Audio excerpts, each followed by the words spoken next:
Yang berikutnya sekarang kita memasuki ayat yang disebutkan di dalam buku 165. Bisa dilihat ayat 165. A'udzu billahi minasyaitonir rajim. Walillahil asmaul husna fad'uuhu biha. وَذَرُوا الَّذِينَ يُلْحِدُونَ فِي أَسْمَائِهِ سَيُجْزَوْنَ مَا كَانُوا يَعْمَلُونَ. Hanya milik Allah Asmaul Husna, maka bermohonlah kepadanya dan menyebut Asmaul Husna itu, dan tinggalkanlah orang-orang yang menyimpang dari kebenaran dalam menyebut nama-namanya. Nanti mereka akan mendapat balasan terhadap apa yang telah mereka kerjakan. Surat Al-A'raf ayat 180. Walillahi al-asma'ul husna. Allah memiliki al-asma'ul husna. Jadi yang menyatakan Allah memiliki al-asma'ul husna siapa? Allah sendiri. Allah sendiri. Setelah Allah menginformasikan dirinya punya al-asma'ul husna, kemudian Allah memerintahkan fad'uuhu biha, seru dia dengan nama-nama tersebut. Ya Allah, irhamna fa innaka anta arhamur rahimin. Ya Allah, urzuqna rizqan halalan thayyiban wasi'an fa innaka antar razzaq dzul quwwatil matin. Ya Allah, innaka antal jabbar al-aziz al-qahar. Ini ada preman ngaco ini. Inna naj'aluka ala nuhurihim wa na'udzubika min syururihim. Panggil dia dengan nama-nama tersebut. Panggil dia dengan nama-nama tersebut. Yang berikutnya, yang ini yang digarisbawahi lagi, wadharu, dan tinggalkanlah oleh kalian. Jadi Allah memerintahkan kita, tinggalkanlah oleh kalian. Siapa yang kita disuruh meninggalkan? Alladzina yulhidun, orang-orang yang menyimpang fi asma'ih, di dalam nama-namanya. Tinggalkan. Siapa saja yang menyimpang di dalam nama-namanya, tinggalkan. Dan kita telah mengetahui pengertian al-asma'ul husna. Allah memiliki nama yang setiap nama mengandung makna, yang setiap makna otomatis merupakan sifatnya. Maka menyimpang di dalam namanya tentu menyimpang di dalam sifatnya. Jadi bukan menyimpang dalam nama saja, tapi menyimpang juga di dalam masalah sifatnya. Tinggalkan. Orang tersebut tinggalkan, jangan dekati. Dan kepada orang yang menyimpang di dalam nama dan sifatnya Allah ancam. Akhir ayat ini, sayujzauna ma kanu ya'malun. Kelak mereka akan dibalas atas apa yang mereka perbuat. Jadi ada beberapa poin dari ayat ini. Yang pertama, Allah menyatakan dirinya punya nama-nama al-husna. Apa saja ya?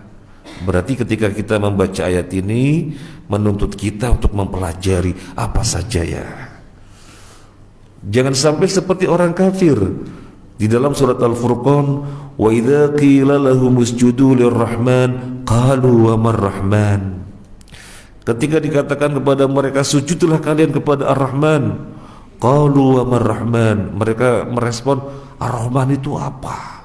Gak ngerti Ar-Rahman. Jangan seperti orang kafir. Ketika terjadi perjanjian Hudaybiyah, Nabi menghadapi orang-orang kafir yang diwakili Sahal bin Amru yang waktu itu masih kafir, yang kemudian masuk Islam. Dalam perjanjian Hudaybiyah, Nabi katakan kepada Ali bin Abi Thalib sebagai juru tulisnya, Ali, tulis Bismillahirrahmanirrahim. Sahal bin Amru mengatakan, tulis saja Bismikallahumma. Ada apa? Ar-Rahman Ar-Rahim itu apa? Nggak ngerti. Tulis saja Bismikallahumma. Para sahabat marah waktu itu karena Bismillahirrahmanirrahim adalah lafaz yang sakral untuk memulai perbuatan yang baik. Kok dilarang? Tapi ini perjanjian untuk mencapai kesepakatan. Akhirnya Nabi mengalah. Ali tulis Bismikallahumma. Jadi orang kafir gak ngerti Ar-Rahman Ar-Rahim. Maka membaca ayat Al-A'raf 180 ketika Allah menginformasikan dirinya punya Al-Asma'ul Husna, menuntut kita untuk mempelajarinya. Menuntut kita untuk mempelajarinya. Jangan sampai kita tidak mempelajarinya. Terlebih Nabi SAW membuat sayembara. Inna lillahi tis'atan wa tis'ina isman mi'atan illa wahida man ahsaha dakhalal jannah. Hadis riwayat Imam Ibnu Majah dan Imam Al-Hakim. Sesungguhnya Allah memiliki 99 nama, 100 kurang 1 yang barang siapa menghafalnya niscaya masuk surga. Jadi sayembara, kita harus hafal sampai 99. Mereka yang sudah hafal alhamdulillah. Warrahmanur Rahimul Malikul Qudusus Salamul Mu'minul Muhaiminul Azizul Jabbarul Mutakabbir, dan seterusnya sampai 99 alhamdulillah. Tetapi bukan berhenti di situ, bukan sekedar menghafal lafaz-lafaznya, harus dilanjutkan paham maksudnya sehingga kemudian diupayakan berdampak di dalam kehidupannya. Jadi hafal lafaznya, paham maksudnya, dan berdampak di dalam kehidupannya. Bukan sekedar menghafal lafaz-lafaznya. Karena orang yang hafal lafaz-lafaznya kemudian paham maksudnya dan berdampak dalam kehidupannya, dia menjadi sesoleh-solehnya orang. Nah, kesolehan itulah merupakan faktor untuk masuk surga. Sehingga Nabi bersabda, man ahsaha dakhalal jannah. Siapa yang menghafalnya niscaya masuk surga. Harus dikaji, harus dipelajari apa saja. Kemudian fad'uhu biha, panggil dia dengan nama-nama tersebut. Lah gimana kita memanggilnya kalau kita nggak hafal? Kita hafalnya cuma Ar-Rahman Ar-Rahim, jadi mintanya hanya kasih sayang terus. Padahal nama Allah banyak sekali. Banyak sekali. Berapa? Apa cuma 99? Enggak. 99 itu yang disayembarakan. Banyak sekali. Nabi sendiri tidak mengetahui ada berapa. Sehingga doa Nabi, Allahumma inni as'aluka bikulli ismin samaita bihi nafsak. Ya Allah, aku memohon kepadamu dengan segala nama yang kau namai dirimu dengan nama-nama tersebut. Tapi yang disayembarakan 99. Cari 99, kemudian kita seru dia dengan nama-nama tersebut. Gimana kita menyeru dia dengan nama-nama tersebut kalau kita tidak mengetahui nama-namanya? Nah, kemudian tinggalkanlah orang yang menyimpang. Orang yang menyimpang dalam al-asma wa sifat karena mereka melakukan salah satu dari 4 perkara. Oleh karena itu, biar jangan sampai menyimpang, jangan pernah melakukan salah satu dari 4 perkara ini. Yang pertama adalah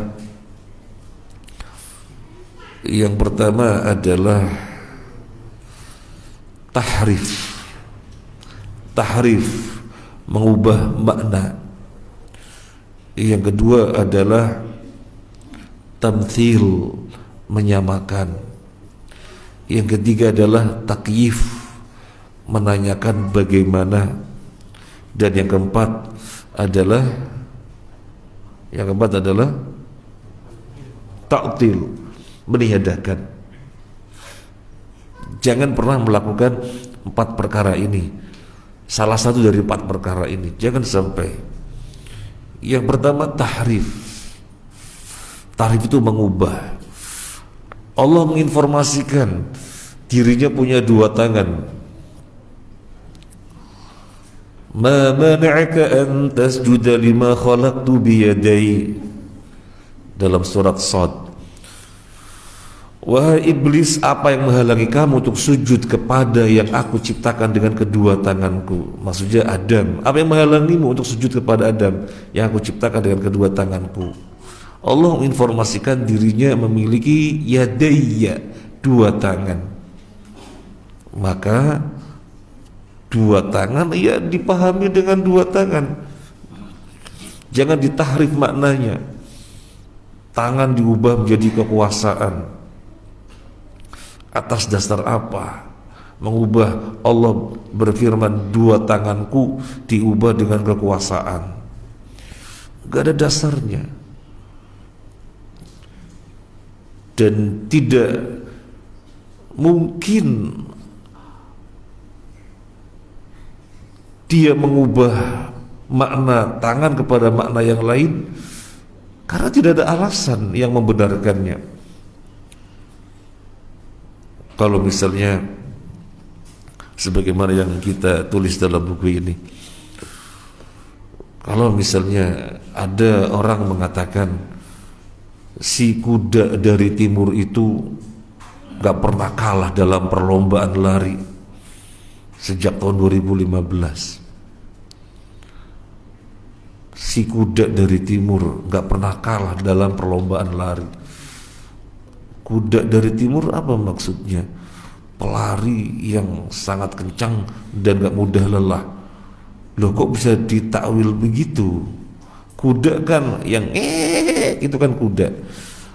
Tapi kok ditakwil pelari yang sangat kencang, cepat dan gak mudah lelah? Soalnya ada tergambar dalam kita, tergambar dalam benak kita, siapa yang dalam perlombaan lari? Ya orang yang cepat, yang kencang dan gak mudah lelah. Sehingga kuda dari timur, kuda bisa ditakwil orang yang kencang dan gak mudah lelah. Soalnya terbayang, terbersih di dalam benak kita. Maka boleh orang melakukan takwil sesuatu yang terbayang. Kemudian misalnya kita mengatakan sang singa podium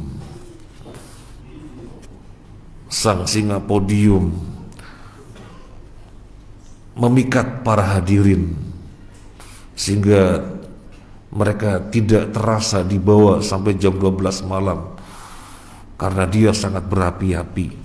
Singa podium, kemudian ditakwil orator hebat.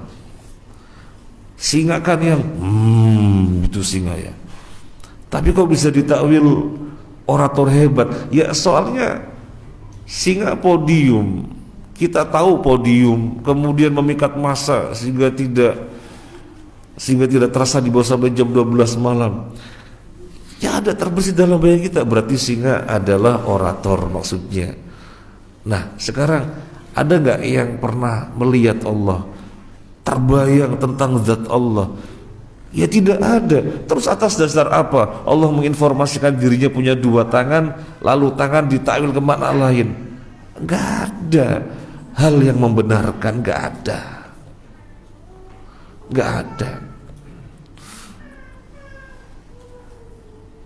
Dan ini pemahamannya para sahabat. Mereka baca Quran, Ar-Rahmanu 'alal arsy istawa, Allah di atas arsy istawa. Mereka baca Al-Quran sepekan sekali hatam rata-rata. Pernah nggak tanya kepada Nabi, ya Rasulullah, apa istawa? Gak ada satupun yang bertanya kepada Nabi. Mereka membaca Al-Quran, wa yabqa wajhu rabbika dzul jalali wal ikram, dan kekalah wajah Allah. Ada nggak bertanya kepada Nabi, ya Rasulullah, Allah punya wajah, maksudnya apa? Nggak ada.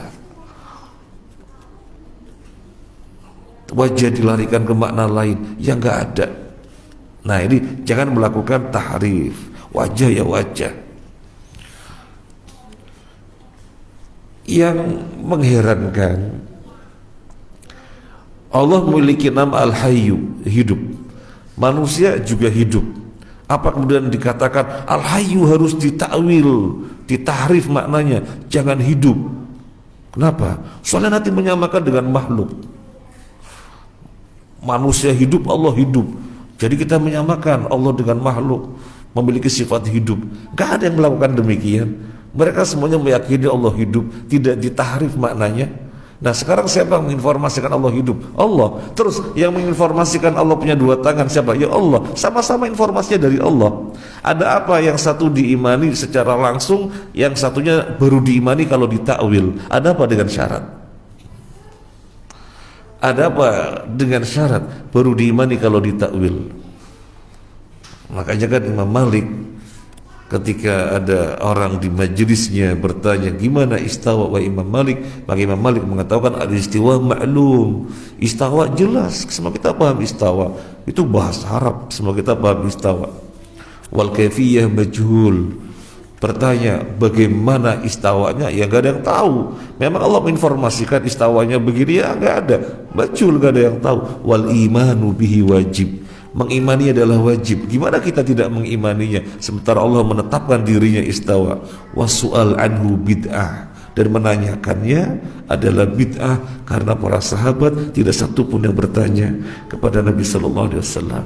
Nah, jadi ini yulhidun, jangan tahrif, jangan menyamakan, tamthil, jangan takyif, menanyakan bagaimana, karena membagaimanakannya berarti menyamakan Allah dengan makhluk. Maka jangan sekali-kali menanyakan bagaimana. Kalau kita menanyakan bagaimana, paling-paling ranahnya adalah ranah yang ada dalam pikiran kita, sementara Allah tidak pernah sama dengan makhluknya.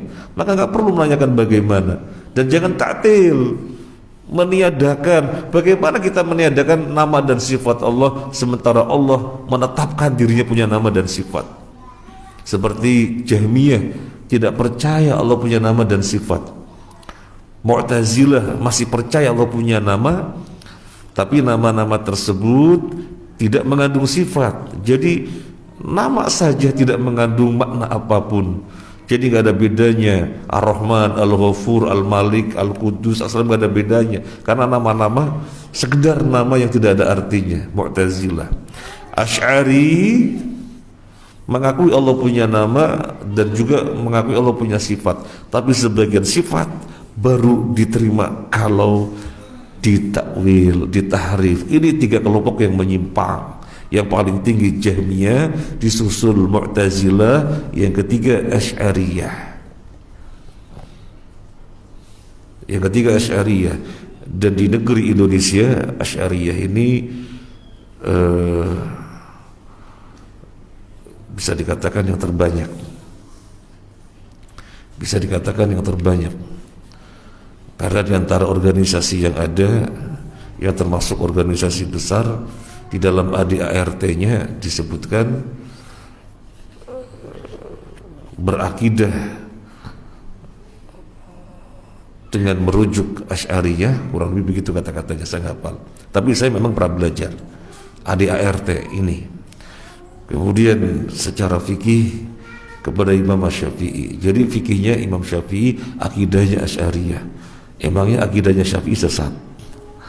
Jadi diambil fikihnya saja, akidahnya tidak diambil. Itu kan pertanyaan yang gampang. Emangnya akidah Imam Syafi'i sesat sehingga diambil fikihnya, akidahnya enggak? Nah, jadi memang harus belajar. Bagaimana tidak belajar? Bagaimana mau tepat pemahamannya kalau tidak belajar? Makanya di sini tinggalkanlah oleh kalian alladzina yulhiduna fi asma'i, orang-orang yang menyimpang di dalam masalah nama-namanya.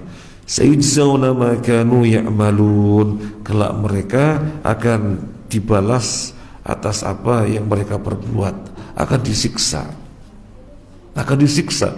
Karena ini perkara yang mendasar sekali. Jangan sampai menyamakan Allah dengan makhluk, jangan sampai menyamakan makhluk dengan Allah. Sehingga setelah kita bertauhid rububiyah dan uluhiyah, wajib mentauhidkan al-asma wa sifat, biar tidak ada kesyirikan menyamakan Allah dan makhluknya. Sehingga tidak berbicara tentang Allah dengan sesuatu yang kita tidak tahu. Allah ancam di dalam surat Al-A'raf, kalau berbicara tentang Allah dengan semaunya kita, ya.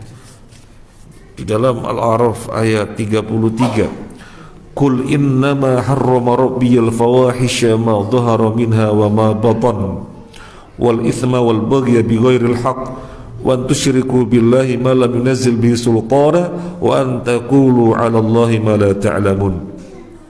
Di sini Allah menyebutkan perkara apa saja yang diharamkan. Allah sebutkan ini sampai Allah mengatakan termasuk yang diharamkan adalah wa antaqulu 'alallahi ma la ta'lamun. Anda mengatakan tentang Allah dengan sesuatu yang Anda tidak ketahui. Kira-kira mengatakan istiwa artinya berkuasa, kemudian Allah turun, yang turun bukan Allah itu rahmatnya. Kira-kira berbicara sesuai informasi atau berbicara dari semaunya kita? Itu berbicara dari semaunya kita. Wong Nabi mengatakan Allah turun, dan kita katakan yang turun bukan Allah, yang turun rahmatnya. Nabi lo turun, yanzilu rabbuna, Tuhan kami turun ila sama'id dunia, Tuhan kita turun ke langit dunia setiap sepertiga malam yang terakhir. Kalau kita mengatakan itu harus ditakwil, bukan yanzilu rabbuna, yang turun bukan Tuhan kita, tapi yanzilu rahmatu rabbina, yang turun rahmat Tuhan kita. Nah ini kan berarti berbicara tentang Allah dengan yang dia tidak ketahui. Wong nasnya lo yanzilu rabbuna, kemudian ditahrif maknanya yang turun rahmatnya. Jadi digarisbawahi surat Al-A'raf ayat 33, wa antaqulu 'alallahi ma la ta'lamun. Kalian mengatakan tentang Allah dengan apa yang kalian tidak ketahui. Ada juga dalam surat Al-An'am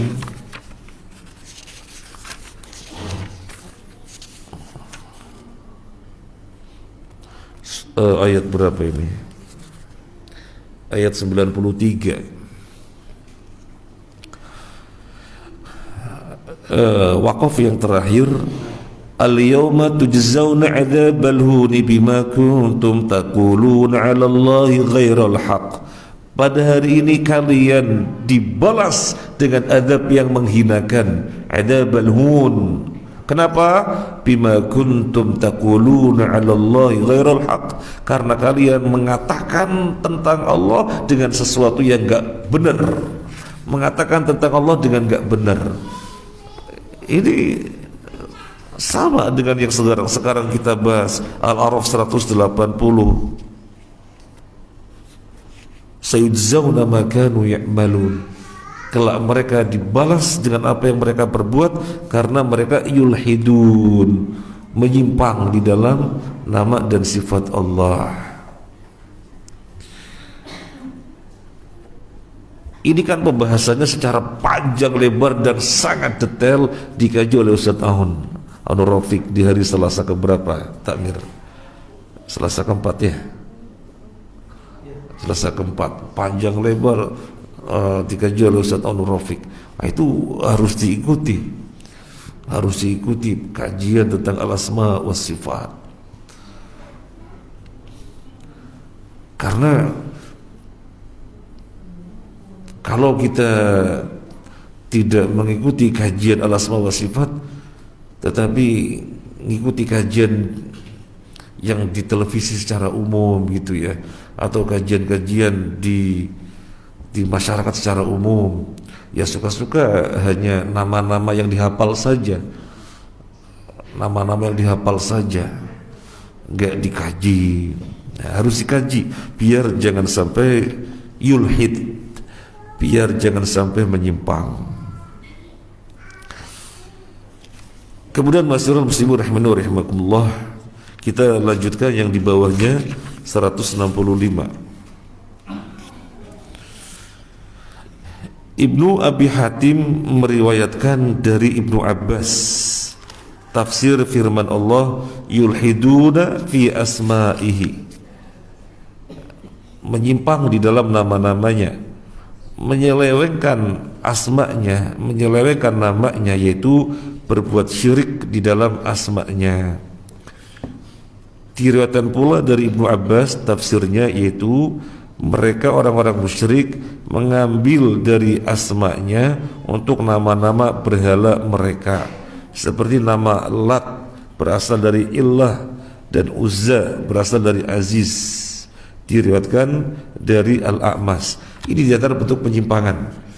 Ini di antara bentuk penyimpangan yang sudah terjadi di dalam masalah nama, mengasih nama berhala dengan Lata. Yang mereka maksud Lata adalah ilah. padahal tidak ada ilah kecuali Allah, tapi disematkan ke berhalanya. Kemudian memberi nama berhala dengan Uzza, yang mana Uzza berasal dari kata Aziz, itu nama Allah. Dan mereka sengaja Aziz ketika kemudian mengambil nama Aziz, mengambilnya dalam bentuk muannasnya Uzza, Lata. Uzza muannasnya yang sebenarnya adalah Aziz, tapi diambil Uzza karena mereka itu menyematkan bahwasanya Allah punya anak perempuan, sementara mereka sangat benci anak perempuan. Mereka sangat benci anak perempuan, dikubur hidup-hidup, tetapi kemudian menyematkan untuk Allah anak perempuan. Nah, kemudian diambil Aziz dengan Uzza dan disematkan kepada berhalanya. Ini diantara bentuk penyimpangan. Dan diriwayatkan dari Al-A'mas bahwa dalam penafsiran ayat tersebut ia mengatakan mereka memasukkan ke dalam asma'nya apa yang bukan darinya, termasuk penyimpangan, menamai untuk Allah yang sesungguhnya bukan namanya, menamai untuk Allah yang sesungguhnya itu bukan nama Allah. Jadi sematkan untuk Allah nama yang memang merupakan namanya. Jangan sampai menyematkan untuk Allah nama tetapi sesungguhnya bukan namanya. Itu bentuk penyimpangan juga. Sekarang ada nggak nama Allah As-Sabur? Yang dalam Al-Asmaul Husna yang biasa orang melakukan As-Sabur, atau biasanya dalam mushaf itu yang terakhir. Biasanya yang terakhir ini ada juga ini kan Al-Asmaul Husna. Biasanya yang terakhir As-Sabur, benar. Yang terakhir As-Sabur ini.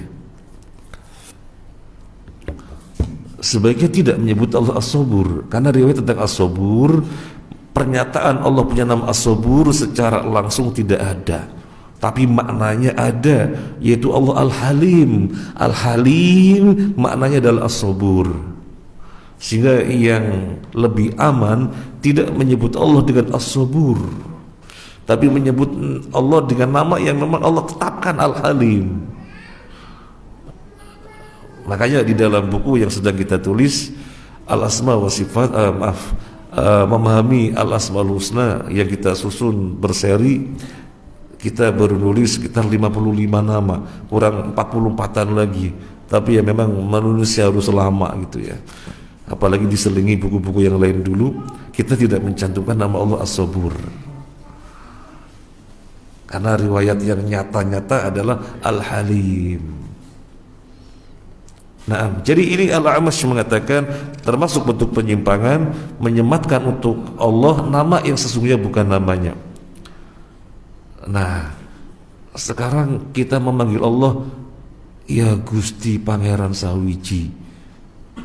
Apakah yang dimaksud manggil Allah dengan Gusti itu namanya? Kalau dimaksud iya berarti menyimpang. Tapi kita nggak tahu. Orang Jawa manggil Allah, ya Allah Gusti. Apa Gusti maksudnya? Ini orang Jawa apa bukan ini? Kalau yang dimaksud Gusti bukan nama ya gak ada masalah. Kenapa? Ya Allah Ar-Rahman, karena kita pengen dikasih sayang. Ya Allah Ar-Razzaq, tapi ya Allah Gusti. Gusti itu maksudnya apa? Soalnya ada Gusti Randa. Saya nggak tahu. Tapi kalau yang dimaksud Gusti itu bukan nama, mungkin Gusti maksudnya bahasa Jawa Robbi, ya Allah ya Robbi. Kemudian bahasa Jawanya Tuhan adalah Gusti, ya monggo saja. Tapi kita nggak tahu lah. Antum sendiri orang Jawa nggak tahu. Orang Jawa, kalau saya kan bukan orang Jawa, orang Jawa. Karena nggak ada ono, adanya ana gitu ya. Nggak ada opo, adanya apa gitu. Gak ada loro, adanya lara. Nah, Ya sebaiknya enggak. Kalau memang enggak tahu ya sudah, ya Allah ya Rabbi, ya Allah ya Rahman. Nah, termasuk penyimpangan. Baik, kandungan bab ini tak perkirakan tepat waktunya karena saya mau izin lebih awal. Ada akhwat Thaibah hari ini menikah, bapaknya harus datang gitu ya. Memang dari kemarin akhwat Thaibah nikah terus, laris manis. Nah, kandungan bab ini: satu, wajib menetapkan asma untuk Allah sesuai dengan keagungannya dan kemuliaannya. Iya, tetapkan nama Allah yaliku bijalalihi wa uzmatihi. Tetapkan untuk Allah nama sesuai dengan keagungannya dan kebesarannya. Termasuk kesematan untuk Allah sifat sesuai dengan keagungan dan kebesarannya.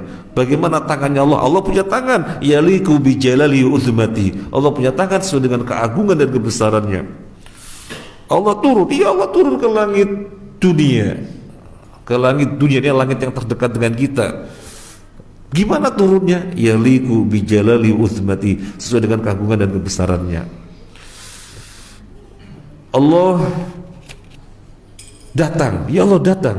Wa jaa rabbuka wal malaku Sofan sofa, Allah datang dan malaikat baris berbaris. Gimana datangnya Allah? Datangnya Allah yaliku bijalali wa uzmatihi, sesuai dengan keagungan dan kebesarannya. Kalau bisa diapalin, yaliku bijalalihi wa uzmatihi. Yaliku sesuai, yaliku pakai kof, yaliku sesuai, bijalalihi dengan keagungannya, wa uzmatihi dan kebesarannya. Yaliku bijalalihi wa uzmatihi. Yang kedua, seluruh asma Allah adalah husna, maha indah. Iya, seluruh nama Allah husna, maha indah. Di dalam buku ini diterjemahkan maha karena maknanya mubalaghah, dan mubalaghahnya di sini mutlak bukan muqayyad. Superlatif bukan komparatif. Maka terjemahannya maha indah. Yang ketiga, diperintahkan untuk berdoa dengan asma husna. Iya, mana yang menunjukkan fad'uhu biha, seru dia dengan namanya. Dan kita sudah mengetahui bahwasanya tawassul ada 3, salah satunya adalah dengan asma wa sifat. Dan kita harus tahu sifat Allah bukan makhluk. Sifat Allah bukan makhluk. Sifat Allah bukan makhluk. Sekarang kita diajari berlindung dengan sifat Allah. Kalau makhluk berarti kita syirik. Nabi mengajari kita berlindung dengan sifat Allah. A'udzu bi'izzatillahi wa qudratihi min syarri ma ajidu wa uhadiru.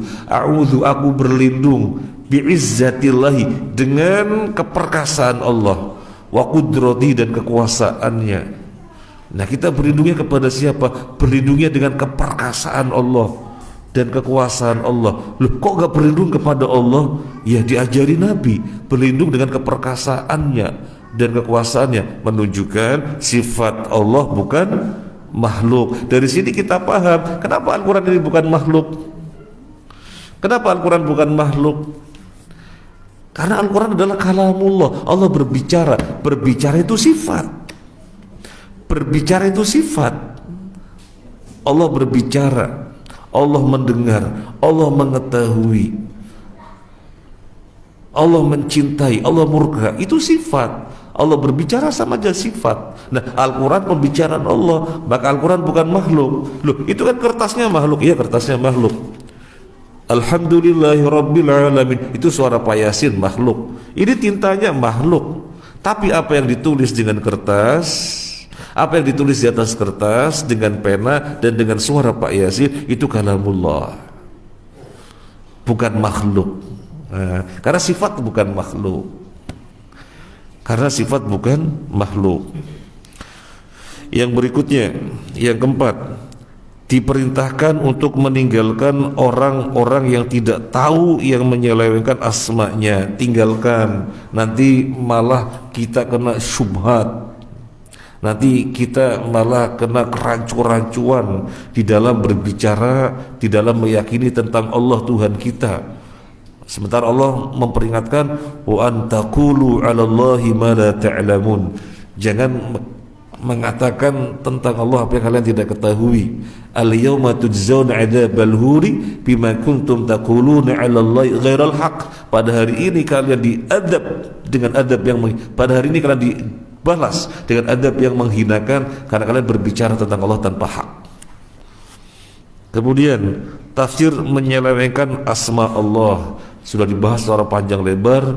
Intinya adalah jangan tahrif, jangan tamtsil, jangan takyif, jangan ta'til. Kemudian tadi disebutkan diantaranya oleh Al-A'mash, memasukkan ke dalam nama Allah yang sesungguhnya bukan namanya.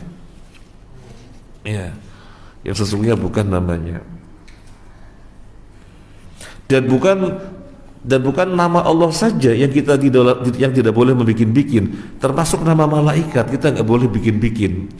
Di antara bentuk keimanan kepada malaikat adalah mengimani nama-nama yang memang diinformasikan.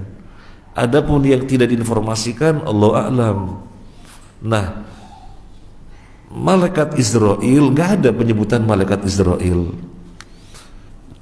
Riwayat tentang penamaan Israel lemah, dan hadis lemah nggak boleh dijadikan hujjah. Yang kuat adalah malakul maut, bukan menyebut Israel, tapi kan sudah kadung. Nah ini sudah kadung, harus diperbaiki. Mereka sejak kecil diapalin, diajarin Jibril, Mikail, Israfil, Raqib, Atid, Munkar, Nakir, Malik, Ridwan. Saya masih apal, diajarin waktu TK dulu. Israel gitu, malakul maut. Nah sama, tidak boleh menamakan malaikat nama yang bukan merupakan namanya. Raqib, Atid nama malaikat bukan? Raqib, Atid nama malaikat bukan? Bukan. Ma yalfidhu min qawlin illa ladaihi raqibun atid. Tidak ada suatu kata yang terucap kecuali di situ ada raqibun atid, malaikat yang raqib menjaga, atidun yang mencatat. Bukan menyebutkan nama, tapi ada malaikat yang menjaga dan mencatat. Siapa namanya? Allahu a'lam. Ya sama seperti wan nazi'ati gharqa, wan nasyitati nashta. Ada enggak nama malaikat namanya nazi'at, nasyitat? Ya enggak ada. Tapi malaikat yang berjalan sangat cepat namanya siapa? Enggak tahu siapa. Kayak gitu. Nah, jangan memberi nama untuk Allah yang bukan merupakan namanya. Kemudian yang keenam, ancaman terhadap orang yang menyelewengkan asma Allah dari kebenaran. Diancam, disiksa ketika salah memahami nama dan sifat Allah. Oleh karena itu harus dikaji baik-baik. Dan hari Selasa keempat bersama Ustaz Aunur Rafiq itu adalah mengkaji al-asma wa sifat secara detail. Saya dipesan sama Takmir untuk bikin kuis. Takmir sudah menyediakan hadiahnya. Angkat tangan yang mau jawab. Ibu-ibu juga boleh menjawab. Pertanyaan yang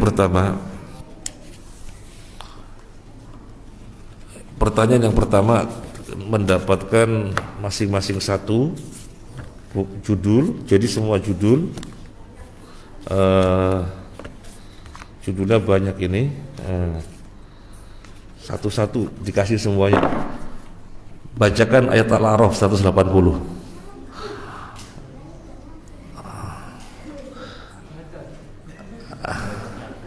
Mas'ul. Bukan baca, dihafal.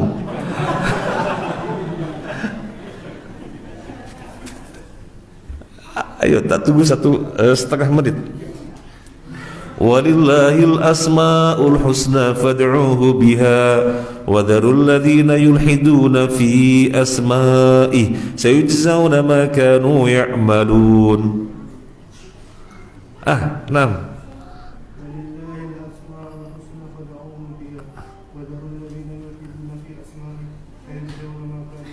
Seratus hadiah Mas Muhtar, biar kelihatan di kamera antum sini. Dapat hadiah. Nah, jazakallahu khair. Dan kalau kita lihat Al-A'raf 180, sebelumnya 179 itu tentang apa? Ini yang disampaikan oleh Ustaz Edul Haris hafizahullah taala. Ayat 179-nya tentang penyamaan manusia dengan binatang kalau tidak menggunakan akalnya secara baik. Setelahnya disebut tentang al-asmaul husna. Apa renungannya? Apa mau seperti binatang? Karena gak bisa menggunakan pemahaman dengan semestinya. Demikian juga dalam al-asmaul husna, soalnya banyak penyimpangan. Jangan sampai seperti binatang. Jadi 179-nya disebutkan walaqad dzara'na dan seterusnya dari jin dan manusia dan seterusnya. Sampai Allah mengatakan seperti binatang, bahkan manusia bisa lebih sesat dari binatang karena punya hati, tidak digunakan untuk berpikir. Maka pelajarilah al-asma al-husna dan as-sifat al-ula dengan baik. Luangkan waktu kajian kalau di Thaibah Selasa keempat bersama Ustaz Nur Rafiq. Dan itu sudah separuh pembahasan atau belum? Sudah separuh atau belum, Pak Salim? Belum ya, kitabnya belum. Monggo ini saja, terima kasih banyak dan mohon maaf. Subhanakallahumma wa bihamdika asyhadu an la ilaha illa anta astaghfiruka wa atubu ilaik. Assalamualaikum warahmatullahi wabarakatuh.